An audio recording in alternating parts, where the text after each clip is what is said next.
कराची के एमेजिना रोड पर वाक़े गुल प्लाजा में आतिशज़दगी से खातून समेत 14 अफराद जाँ बहक हो चुके हैं। आग बुझाने का अमल तकरीबन मुकम्मल हो चुका है, जबकि कूलिंग जारी है।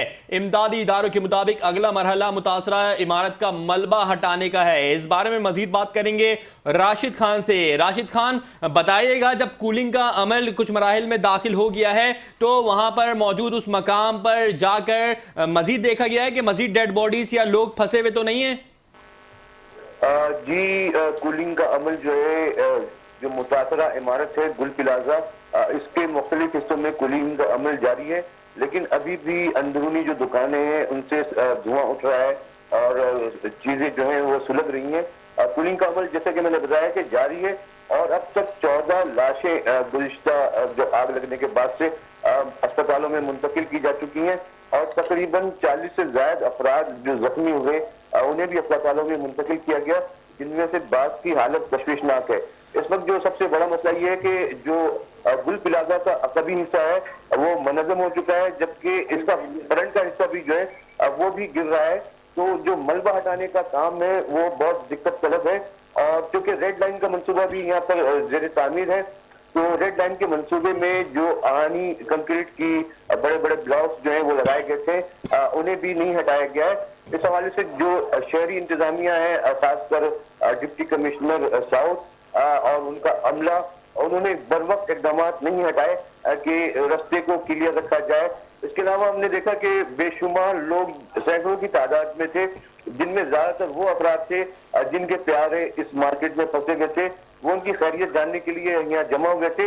उनकी वजह से भी इमदादी सरगर्मियां जो है उनमें रुकावट हो रही हैं।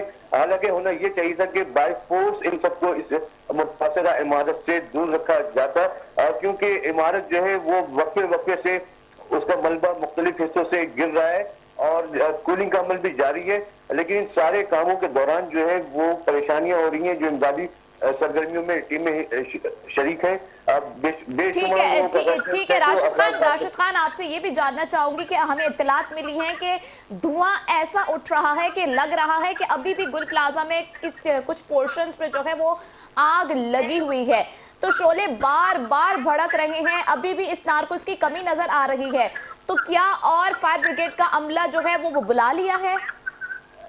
जी देखिए, सदर में जो ये गुल प्लाजा है ये कदीम इमारत है, तकरीबन 40 साल पुरानी इमारत है और इसमें 1200 से दुकानें हैं और इनमें जो आग लगी हुई है इसमें जो सामान है, मटेरियल्स था इन दुकानों में, उसमें कपड़े, प्लास्टिक फोम, कालीन, परफ्यूम और दीगर चीजें शामिल थी। तो ये सारी चीजें जो है वो सुलग रही हैं और जब तक कूलिंग का अमल मुकम्मल नहीं हो जाएगा ये चीजें सुलगती रहेंगी और जैसे ही इन चीजों को हवा मिलेगी यानी ऑक्सीजन मिलेगा तो ये आग दोबारा भड़क उठती है। गुज़िश्ता रोज से हमारा यही मुशाहिदा रहा है कि हर थोड़ी देर के बाद आग कहीं ना कहीं से भड़क जाती है, कभी वो तेज हो जाती है और कभी बहुत ज्यादा तेज हो जाती है और बाज़ औक़ात ऐसा लगता है कि आग पर काबू पा लिया गया, लेकिन थोड़ी देर के बाद जो है सूरत हाल बरक्स हो जाती है और आग ऐसा लगता है कि दोबारा से बेकाबू हो चुकी है। ठीक है राशिद खान, मजीद बताइएगा कि आपकी अस्पताल जराये से बात हुई है, अस्पताल जराये का क्या कहना है? जो जख्मी लाए गए हैं अस्पताल में उनके जामबर होने के कितने इम्कानात हैं? जी, जो जिन जख्मियों को अस्पताल मुंतकिल किया गया है वो 40 से ज्यादा हैं और इनमें बाज़ की हालत तशवीशनाक है। जो अस्पताल का अमला है, खासकर तिब्बी अमला, वो सरतोड़ कोशिश कर रहा है उनकी जान बचाने के लिए।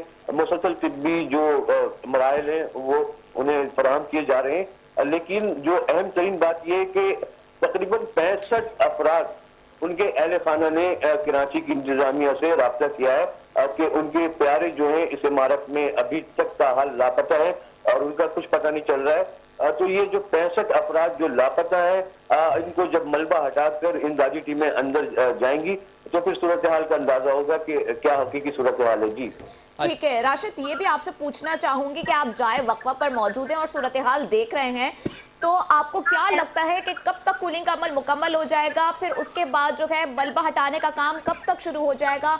मलबा हटाने के लिए हैवी मशीनरी तलब की गई है? जी, जो हैवी मशीनरियां हैं वहाँ पर मौजूद है, हैवी मशीनरियों को तलब किया गया है मलबा हटाने के लिए, लेकिन इस हवाले से कुछ कहना कब्ल अज़ वक्त होगा। 3 मंजिला इमारत है ये, जिसका एक बेसमेंट है और ऊपर 2 फ्लोर है, ग्राउंड फ्लोर समेत ये 4 फ्लोर बनते हैं बेसमेंट के साथ। तो ये सारा मलबा जो है वो बहुत ही भारी मलबा है और इन्हें हटाने में कई दिन लग जाएंगे। और आग पर जो काबू अभी तक मुकम्मल नहीं पाया जा सका है। बाज़ हिस्सों में कूलिंग का अमल जारी है, लेकिन जब तक मुकम्मल इमारत में कूलिंग का अमल नहीं हो जाएगा, जो इमदादी अमला है, जो फायर फाइटर्स हैं, वो अंदर जाने नहीं जा सकते। जी अच्छा राशिद, ये भी बताइएगा, कल रात को जब मेयर कराची बैरिस्टर मुर्तजा वहाब पूरे 23 घंटे के बाद गुल प्लाजा पहुंचे तो आवाम ने उनका तारीखी इस्तकबाल किया।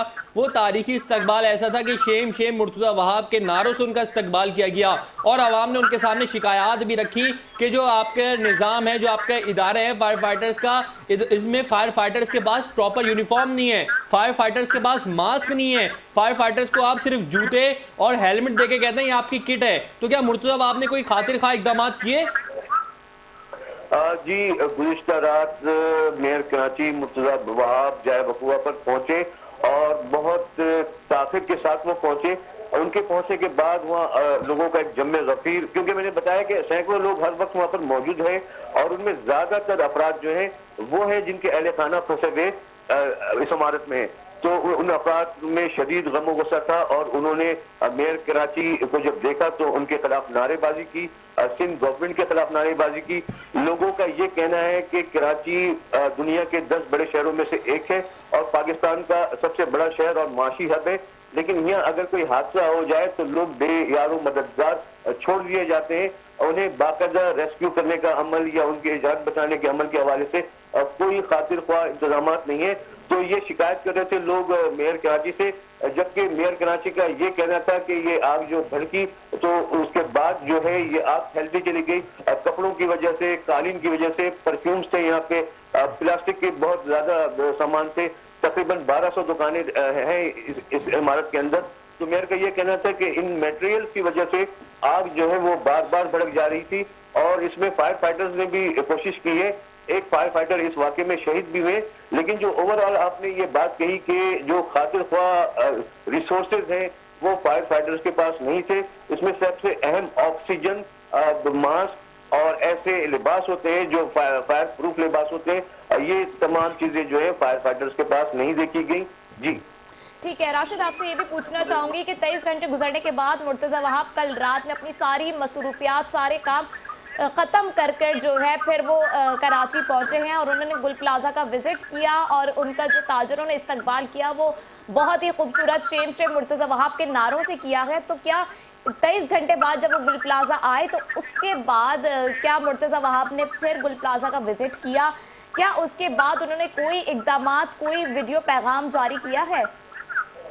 जी, मुर्तजा वहाब जब कल वहाँ पर पहुंचे तो शदीद गम गुस्सा था आवाम के अंदर, जो वहाँ पे लोगों का जम्मे गफीर था, जिसमें ज्यादातर तादाद उन लोगों की थी